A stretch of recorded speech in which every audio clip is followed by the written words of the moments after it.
O Senhor esteja convosco. Ele está no meio de nós. Proclamação do Evangelho de Jesus Cristo segundo Lucas. Glória a vós, Senhor. Aconteceu que, caminhando para Jerusalém, Jesus passava entre a Samaria e a Galileia. Quando estava para entrar num povoado, 10 leprosos vieram ao seu encontro. Pararam à distância e gritaram: Jesus, Mestre, tem compaixão de nós. Ao vê-los, Jesus disse: Ide apresentar-vos aos sacerdotes. Enquanto caminhavam, aconteceu que ficaram curados. Um deles, ao perceber que estava curado, voltou glorificando a Deus em alta voz. Atirou-se aos pés de Jesus, com o rosto por terra, e lhe agradeceu. E este era um samaritano. Então Jesus lhe perguntou: Não foram 10 os curados? E os outros 9 onde estão?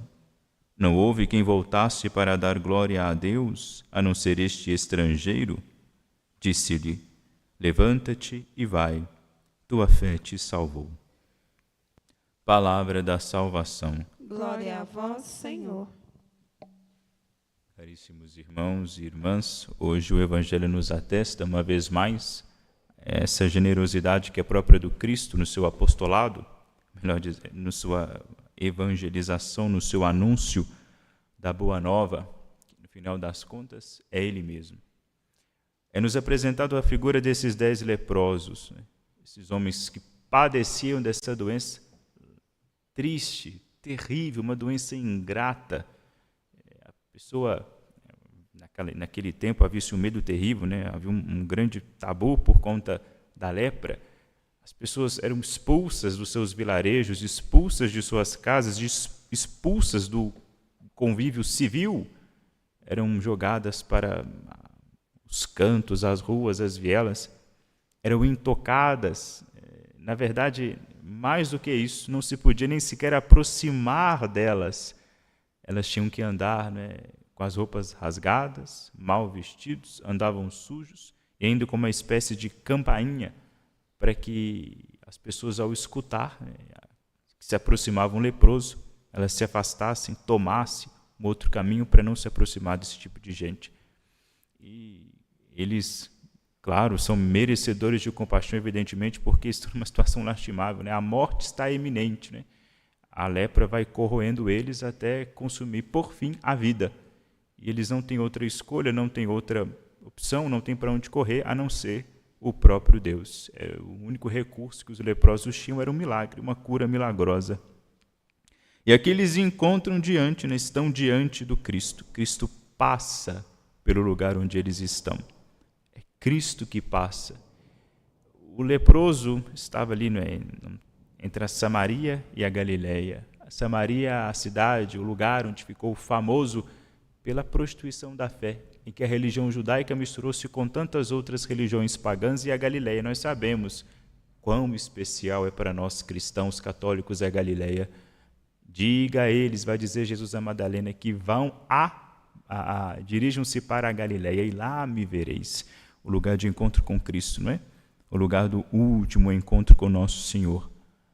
Eles estavam ali no meio.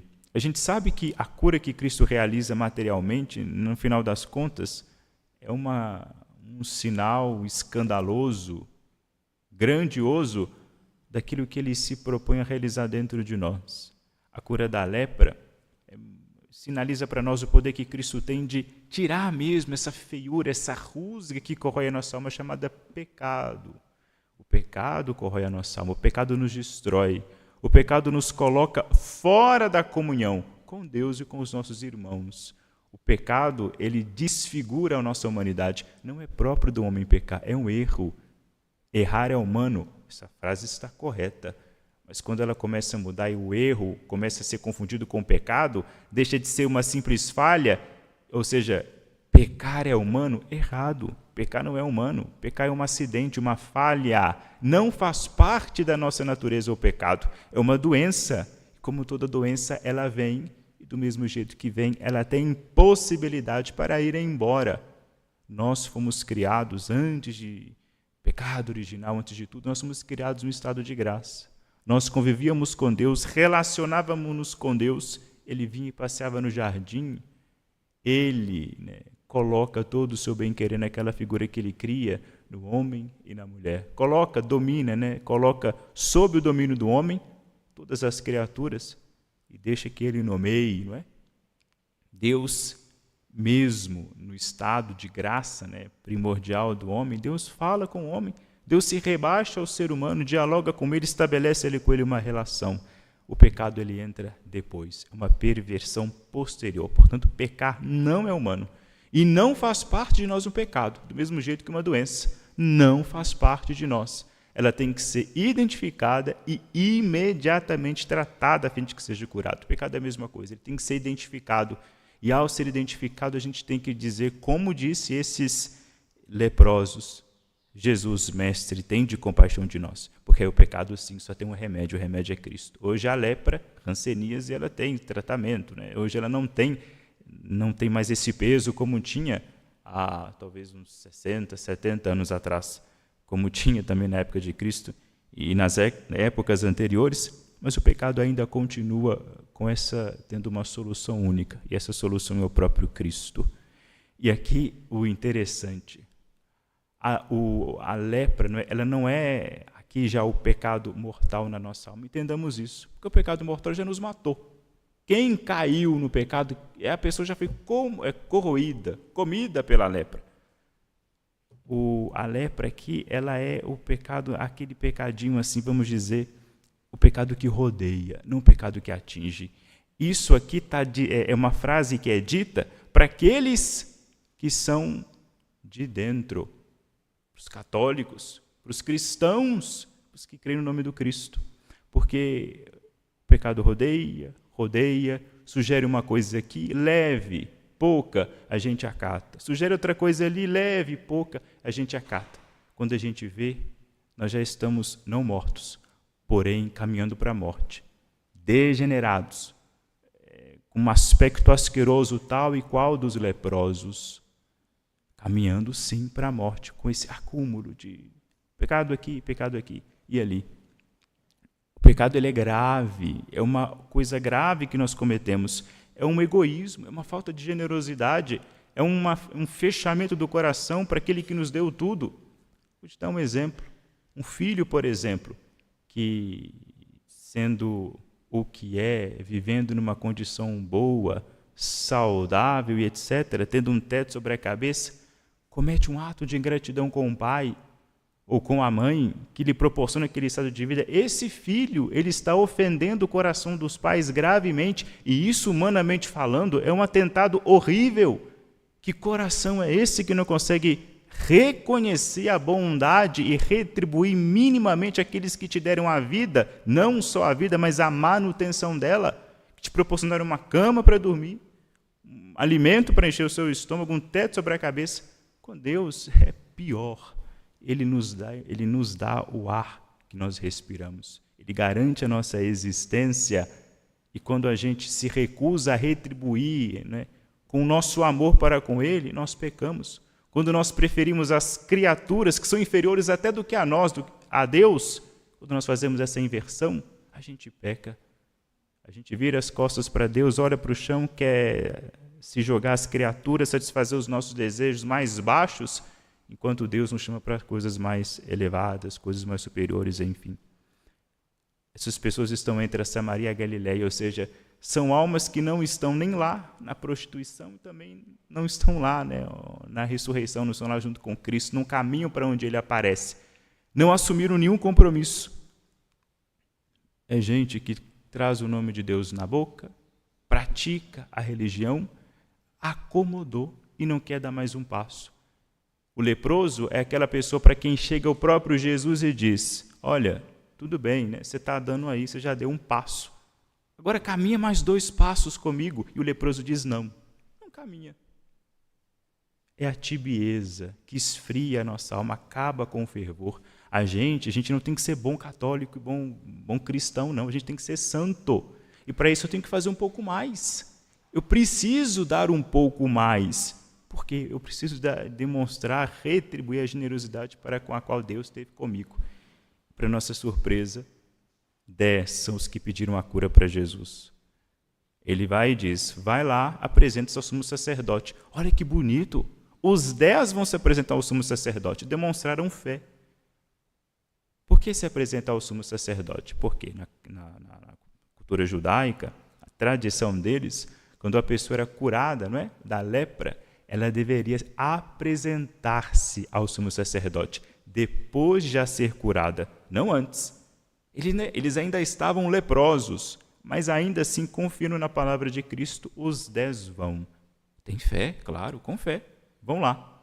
Quantos voltam para agradecer? Um volta.